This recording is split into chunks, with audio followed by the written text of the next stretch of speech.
Kebenaran adalah hidangan penuh kepahitan.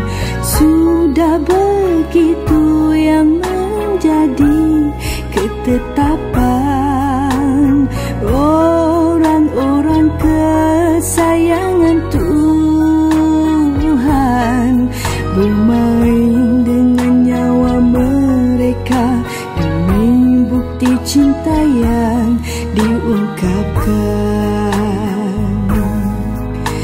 Ternyata keindahan pada kebenaran hanya akan tersingkap bila kesakitan ditelan.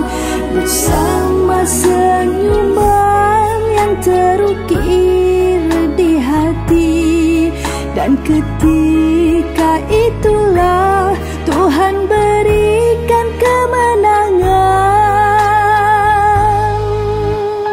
Allahu Akbar, Allahu Akbar, Allahu Akbar, walillahil hamd. Allahu Akbar, Allahu Akbar, Allahu Akbar, walillahil hamd. Cinta yang hanya menjajah kesenangan di mata ternyata palsu belaka, kerana tidak ada cinta yang serupa itu di dalam hikayat percintaan Tuhan bersama orang-orangnya. Dengarlah sabda baginda, dunia itu penjara bagi orang-orang bertakwa. Kerana bahagia yang sebenar-benarnya hanyalah di syurga.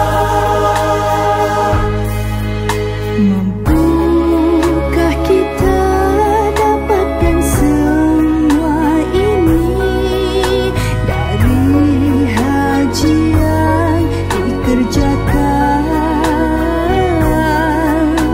Haji yang akan membuatkan roh jadi meriah, melebihi kemeriahan manusia yang ada.